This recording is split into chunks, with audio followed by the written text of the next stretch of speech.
যেহেতু hello everyone, কেমন আছেন? হচ্ছে জেলা আর মধ্যনগর হলো উপজেলা। তো যেহেতু একবারে হাওরে আসছি, আর হাওরে আজকে হাওরে আজকে গোসল করবো শামীম ভাইয়ার। শীতকালে কিন্তু প্রচন্ড পরিমাণে পানি, যে একটা ঠান্ডা। একটু পিছনে আপনাদেরকে একটু দেখানোর চেষ্টা করবো। এটা পুরাটাই কিন্তু একবারে হাওর, হ্যাঁ, দুর্গম একটা এলাকা। একদম আমার পিছনে যেটা দেখতেছেন, এটা টি খনন করছে, এই কারণে পানি এখানে কিছুটা জমা হয়েছে। আর চারপাশে কিন্তু ধান চাষ হইতেছে, আর ওই দিকটাতে উপর সাইডটাতে কোনো পানি নেই। শুধু খালি এই এই যে আমার পিছনে যেটা দেখাইতেছি, এই পুষ্করিটা, হ্যাঁ, এটার ভিতরে খালি শুধু পানি আছে। তো অবশ্যই শিখতেছেন, এটার ভিতরে আজকে গোসল করব। উপজেলা সদরেই, একবার সদর এরিয়ার ভিতরেই আজকে আমরা আছি।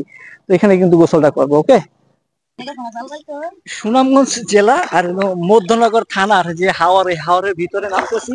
অবশ্যই ভিডিওর মাধ্যমে দেখতেছেন, আর পানি কিন্তু প্রচন্ড পরিমাণে ঠান্ডা। ওই যে শামীম ভাই, শামীম ভাই, প্রচন্ড পরিমাণে ঠান্ডা। ও ভাই, ও পানি একটা ডুব দিয়ে দেখি কি অবস্থা। আল্লাহ,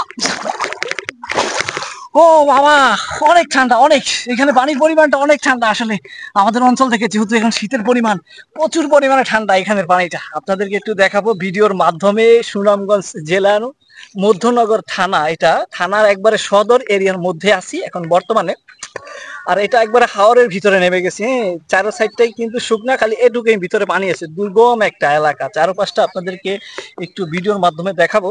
আর আরেকটা ডুব দেই, যেহেতু অনেক ঠান্ডা এখানে পানির পরিমাণটা, পানি এতটাই ঠান্ডা যে বেশিক্ষণ থাকা আসলে খুবই কষ্টকর। ও ও আল্লাহ, ও আমার তো একলা ভাই, অনেক শীত, অনেক ঠান্ডা। তো আমার সাথে এই যে শামীম ভাই আছে, হ্যাঁ, শামীম ভাইও কিন্তু এখানে নামবে এখন। শামীম ভাইরে নিয়েই কিন্তু এই জায়গায় আসছি। তো এখন দুই ভাই মিলে আসি ইনশাল্লাহ এখানে গোসল করবো। আর যেহেতু হাওড়া এলাকা, পানিটা কিন্তু অনেক ঠান্ডা, অনেক অনেক পরিমাণে ঠান্ডা। শামীম ভাই এখনই নামবে।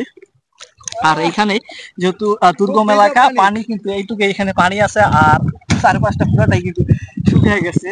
আর এখানে অনেক মাছ আছে।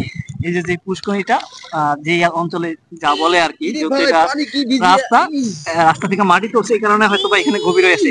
আচ্ছা শামীম ভাই, পানি কি আচ্ছা, পানি কি ঠান্ডা না গরম ভাই? গরম গরম, ও খুব গরম, অনেক ঠান্ডা, অনেক। পানিটা এত পরিমাণে ঠান্ডা, আসলে আপনাদেরকে কি বলবো, ফ্রিজের ভিতরে বেরোছি, প্রচুর পরিমাণে পানি ঠান্ডা এখানে আসলে অনেক থাকলে 10 মিনিট থাকলে।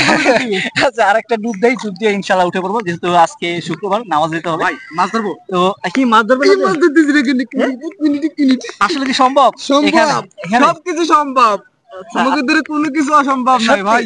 আপনি কি পারবেন এখান থেকে মাছ ধরতে? Sure sure, 100%। আসলে সত্যি? তো দেই, দেখান তো। তো শামীম ভাই একটা চ্যালেঞ্জ নিছে, কুইকলি একটা সে এখান থেকে রাখলো মাছ ধরো। ও বাবা রে বাবা, কিভাবে সম্ভব ভাই? দেখছেন, এই দেখেন কিভাবে সম্ভব এটা। শামীম ভাই এখান থেকে সম্ভব, সবকিছুই সম্ভব। এই হাওর থেকে শামীম ভাই এলাম ভাই, এটা অলরেডি মাছ ধরে বলছে, বাসা দেয়া রান্না করে খান আজকে। এই যে এই মাছটা খাওয়ার জন্য শামীম ভাই বলতাছে, ঠিক আছে? ও ভাই, মাছের রাশি লাগে ভাই মাছ ধরতে। আসলে এটা কি সম্ভব? এই যে হাওড়া এলাকায় প্রচুর পরিমাণে মাছ, যেখানে আছি এখানে অনেক মাছ, অনেক অনেক। কি বলবো আপনাদেরকে, আসলে ভিউয়ার্স, আপনারা যদি হাওয়ার ট্যুর করেন বা ভ্রমণ করেন তাহলে আসতে পারেন। আর এটা আসার নিয়ম হচ্ছে, আপনাকে আগে অবশ্যই সুনামগঞ্জ জেলা শহরে আসতে হবে। ওইখান থেকে আপনাকে যেতে হবে হাওরের এই মধ্য নগর হলো থানার নাম, এই মধ্যনগর, এই থানার এই হাওরটিতে আপনারা ভ্রমণ করতে পারবেন।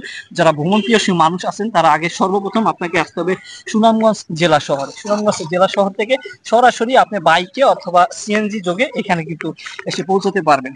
ধন্যবাদ সবাইকে, যে যেখান থেকে ভিডিওটা দেখছেন এতক্ষণ ধৈর্য সহকারে, যেহেতু লেন্দি একটা ভিডিও, ধৈর্য সহকারে দেখার জন্য সবাইকে অনেক ধন্যবাদ। সবাই ভালো থাকবেন এবং সুস্থ থাকবেন। আজকে এই পর্যন্ত।